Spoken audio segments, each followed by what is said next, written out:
Карантин в Алдане, меры усиливаются, в числе заразившихся 6-летний ребенок.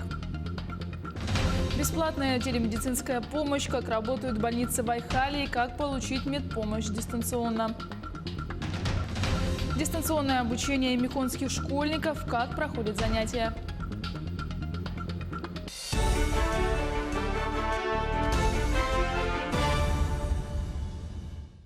В эфире новости, в студии Юлия Великодная. 3 новых случая коронавируса подтвердили в Якутии. Общее их число возросло до 35. Об этом заявил глава республики Айсан Николаев во время ежедневного брифинга по эпидситуации в регионе. В Якутске COVID-19 выявлен у жительницы Верхоянского района, которая с марта находилась в столице региона. Женщина госпитализирована, круг ее контактов установлен. У них берут анализы. Также 2 новых случая в Алдане выявили у людей из круга первых зараженных. Находится в больнице, круг ее контактов тоже определен. Сейчас активно вовлекается в забор анализов, и мы думаем, что до конца дня по основному кругу контактов ее уже окончательные результаты будут по анализам. 2 случая у нас выявлены по Алдану. Это опять же по кругу первых зараженных. Это один из работников рынка и член семьи женщины, приехавшая из Кисловодска через Москву. По Ленску новых случаев нет. На подтверждении находятся пробы 5 работников вахтового поселка на Чаиндинском месторождении. Результаты анализов планируют получить сегодня.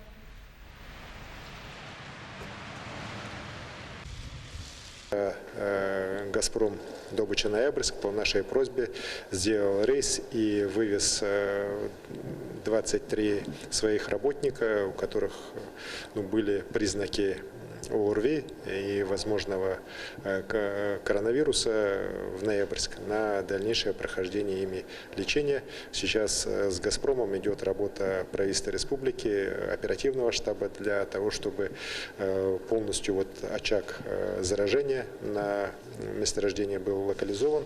Вахтовый поселок сейчас находится на строгом карантине, в котором проживает порядка 400 человек.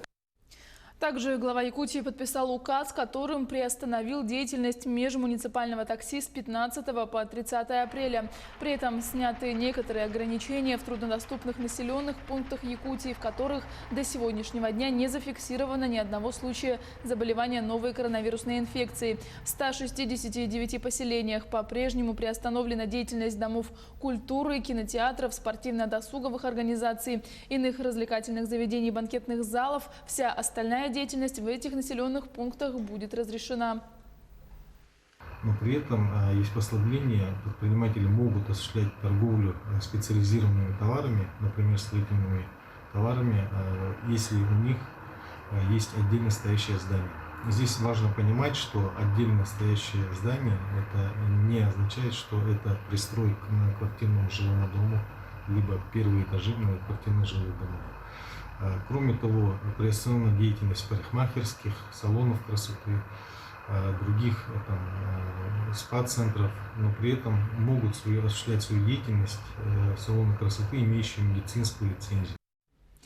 Сейчас на прямой связи со студией наш корреспондент из Алдана Руслан Павлов. Напомню, в городе объявлен карантин. Руслан, приветствую. Какие новости? Здравствуйте, Юлия. Конечно же, главная новость сегодняшнего дня – это +2 человека, заболевших коронавирусной инфекцией. Это люди из первого круга заражения, в том числе 6-летний ребенок. Вот что рассказал нам главный санитарный врач по Алданскому району Алексей Селютин. У нас 2 новых случая за последние сутки. Один из них ребенок 6 лет, который является контактным по очагу завозному из Кисловодска, Москва, Алдан. В результате второй случай – это контактный, который нам дал очаг рынка «Металлург». Оба человека находились в обсерваторе, у них поднялась температура, они были переведены в инфекционное отделение, где были взяты анализы. На сегодняшний день оба человека подтвердили наличия у них новой коронавирусной инфекции. На сегодняшний день на базе Алданской центральной районной больницы развернуто новое отделение провизорное, где на сегодняшний день находятся 5 человек. Там будут находиться люди, у которых имеется симптоматика или основания полагать, что они заражены, но подтверждение лабораторной диагностикой пока не имеет места быть. Эпидемиологи озабочены таким ростом инфекции. Усиливаются меры изоляции. В общежитии Алданского политехникума расселяют медперсонал из населенных пунктов района, который будет работать и жить здесь. Об обустройстве в общежитии нам рассказал в Рио директора Алданского политехникума Алексей Иванов. На сегодняшний день у нас по прямому 3 человека. 1 житель Магадана, 1 житель Покровска, один житель Куранаха. Поэтому у нас считается чистая зона, и мы выполняем только передержку, обеспечивая все условия, которые позволяют обеспечить наше общежитие, вплоть до бесплатного трехразового питания. Сколько может принять общежитие? Ну, в целом, то, что нам определило министерство, мы можем принять до 230 человек. Поэтому на сегодняшний день мы ведем плановые мероприятия по подготовке всех мест. Но помимо этого у нас сегодня еще и заселяются врачи, которые по чистой зоне работают и которые точно так же не могут выехать домой в Куранах, в Лебединый. Мы готовимся сейчас принять 40 врачей. С момента введения карантина город заблокирован. На въездах и выездах стоят блокпосты полиции и Росгвардии. В городе транспорт может передвигаться только по специальным пропускам. Это машины организации жизнеобеспечения, перевозящие продукты, лекарства и средства дезинфекции, а также волонтеры. На изоляции и железнодорожный вокзал города. Поезда, приходящие на станцию, в вагонах двери закрыты. На станции Алдан посадка и высадка запрещена в связи с карантином. Возвраты билетов мы принимаем. Хотя касса закрыта, но возвраты производим. Приходите. Ситуация, конечно же, непростая. Мы следим за ее развитием. Юля. Спасибо, Руслан. Я напомню, на прямой связи со студией был наш корреспондент Руслан Павлов. О состоянии пациентов республиканской больницы с диагнозом коронавирус расскажет заместитель главного врача Ниргуяна Владимирова. Уважаемые телезрители, сегодня, 15 апреля 2020 года, на стационарном лечении в инфекционном отделении Якутской республиканской клинической больницы находятся 5 пациентов с диагнозом коронавирусная инфекция. 2 пациента выписаны с выздоровлением. Состояние 4 расценивается как средней степени тяжести. Лечебные мероприятия им проводятся в полном объеме. Между тем, для россиян запустили бесплатную телемедицинскую помощь. Сервис поможет людям лечиться из дома, контролировать ход лечения, расшифровывать результаты анализов. Как работают больницы в Айхале и как получить медпомощь дистанционно, узнавала Альбина Шарафетдинова. Самоизоляция не освобождает от похода в полибольницу, если что-то серьезное у вас случилось. Конечно, приходите. Не пугайтесь, вас никто не поймает. Таких звонков за день здесь принимают около 70. В основном интересуются, как получить медпомощь в условиях пандемии. Взрослые и детская поликлиники в Айхале и в Удачном работают сейчас на оказание экстренной и неотложной помощи. Больных госпитализируют только в крайних случаях. Посещать их в стационарах родственникам пока запрещено. Вещи больным передают через медиков. На основании постановления правительства Российской Федерации, главного санитарного врача, отменены все плановые приемы в амбулаторно-поликлинических условиях, отменены плановые диспансеризация, профилактические осмотры, вакцинация взрослого населения.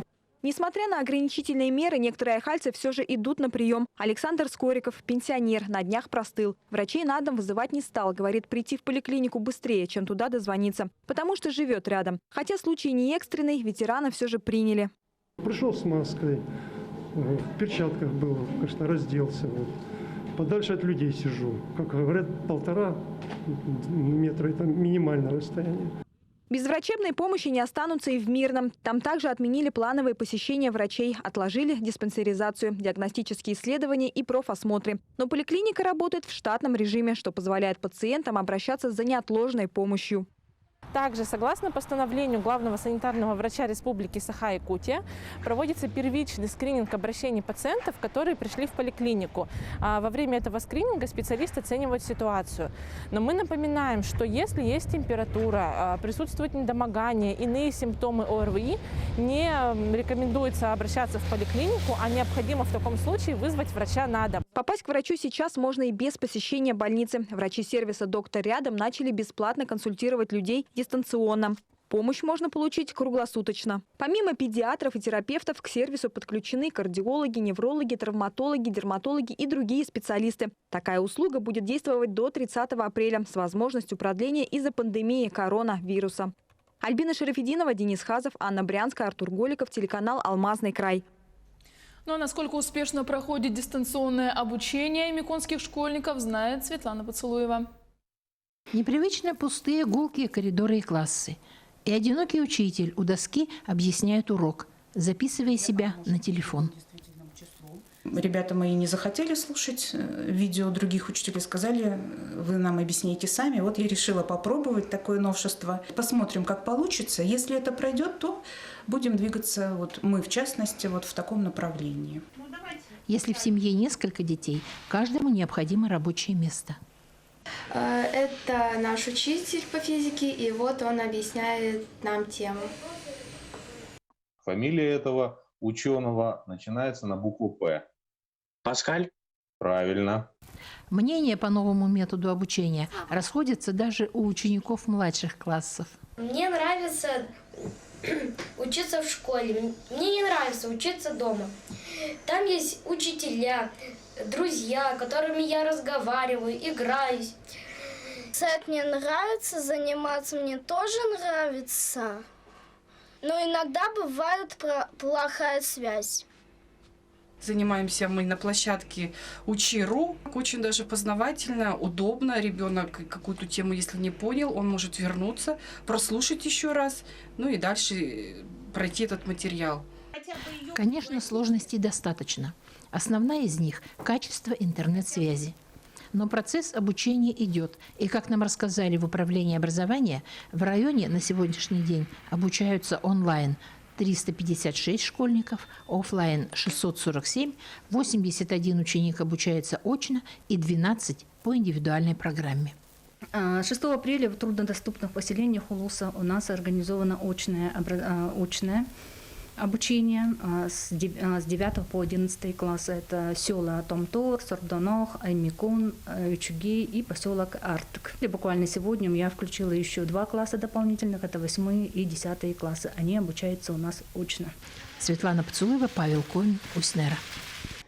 Сухой паёк будет предоставлен 20 тысячам обучающимся республики. Стоимость набора 864 рубля. Он рассчитан на 16 дней. Согласно требованиям Роспотребнадзора, в составе сухого пайка должны быть продукты питания, не скоропортящиеся, упакованные фабричные, заводские упаковки. До конца недели по графику будет доставлено до школ. Школы по графику с соблюдением санитарных требований раздают родителям. Завершается Страстная Седмица, а значит приближается главный праздник православных христиан – Святая Пасха. В пасхальную ночь традиционно проходит богослужение, всеночное бдение, а также крестный ход. Однако в связи с эпидемиологической обстановкой в стране все священнослужители призывают прихожан оставаться дома. Все службы будут проходить в ограниченном режиме. К своим прихожанам обратился также протоиерей Мирнинского благочинения. Да, сейчас у нас очень непростое время. Для каждого православного христианина Страстная Седмица, то есть Страстная неделя, где мы вспоминаем, где каждый день назван великим, Великий понедельник, Великая среда, Великая пятница, Великая благословенная суббота. И я, как священник, а служу я уже в сане священника более 20 лет, всегда, естественно, призывал людей: входите в храм. Кто не ходил, задавал вопрос, почему не ходите, будучи христианином, там кого-то журил. А сейчас находишься в такой ситуации, где, наоборот, говоришь людям, что люди, дорогие братья и сестры, там, побудьте дома, не ходите. В марте годовая инфляция на Дальнем Востоке замедлилась. Ключевыми факторами стали возобновление поставок плодоовощной продукции из Китая, а также увеличение предложения мясной и рыбной продукции за счет наращивания поставок из других регионов и расширения собственного производства. Временными проинфляционными факторами являются увеличение спроса на продукты длительного хранения на фоне распространения коронавирусной инфекции, а также ослабление рубля. Лесной пожар возле Чернобыля уничтожил 20 гектаров леса, 12 заброшенных сел и вплотную приблизился к хранилищу радиоактивных отходов. Правда, благодаря прошедшему дождю огонь был потушен, рассказывает Артем Сторонов. Мощный лесной пожар, бушевавший в зоне отчуждения вокруг Чернобыльской АЭС с 4 апреля, взят под контроль и локализован благодаря дождю, который прошел в регионе бедствия ночью. Об этом во вторник сообщили украинские власти. По их словам, сейчас в регионе больше нет очагов открытого огня. Радиационный фон находится в пределах нормы. Накануне стало известно, что пламя почти вплотную приблизилось к окраинам Припяти и хранилищу радиоактивных отходов Подлесной. Однако им не было причинено никакого ущерба. Тем не менее, пожар уничтожил 12 заброшенных сел, военный городок Чернобыль-2 и свыше 20 гектаров леса, что, по словам активистов Greenpeace, может представлять опасность. Радионуклиды сохраняются в лесах, в древесине. И древесина оказывается также загрязненной. Соответственно, при горении радионуклиды вместе с дымом, продуктами горения переносятся ветром. Например, это касается цезия-137. Причиной возникновения пожаров, по данным украинских властей, стали поджоги травы. Уже задержаны 2 подозреваемых. Подготовка к строительству Ленского моста продолжается. На месте возведения проводят инженерные изыскания. Ведут буровые работы, топосъемку территории, геофизические работы. Гидрологи изучают характеристики льда и готовятся к ледоходу, чтобы определить его параметры. В настоящее время пробурили около 300 скважин общей глубиной более 5 километров. Таким образом, завершен первый этап работ проведения изысканий. Стояла задача закончить буровые работы до закрытия ледовой переправы. На сегодняшний момент работа выполнена в полном объеме. Для этого были привлечены буровые компании, местные компании, а также специалисты, мобилизованные из города Москвы, которые специализируются по мостостроению. Все эти изыскания, которые проводятся, все керны направляются в Москву для изучения, для лабораторных испытаний. И на основании этого будет уже определен расчет по глубине установки свай и в целом расчет по нагрузке самого моста. С сегодняшнего дня закрыто движение по региональным автозимникам Алдан по направлению Хандыга, Джибари-Кихая, Эльдикан и Сибян на участке Сурдах-Верхояне. Снижена грузоподъемность на автозимниках Индигир, Яна, Алазея, Усть-Куйга, Депутатский, Белая гора до 10 тонн. Закрыто движение по ледовой переправе местного значения Качекацы. 16 апреля будут закрыты 4 ледовые переправы через реку Вилюй на федеральной дороге Вилюй и через реку Алдан на федеральной дороге Колыма. Структура на данных ледовых переправах, она меняется. Она сейчас более становится лед пористый, имеются трещины, имеются выбоины. И на поверхности льда под водой вы, конечно, их не можете не заметить. Поэтому выезд и движение по любой ледовой переправе или ледовой поверхности, это грозит очень большим последствиям, как провал автомашины, либо вынос из колеи в колею. Тем самым, если вы, допустим, будете пытаться передвигаться в ночное время, вы можете заблудиться. Оставайтесь с нами. Еще больше информации на наших сайтах.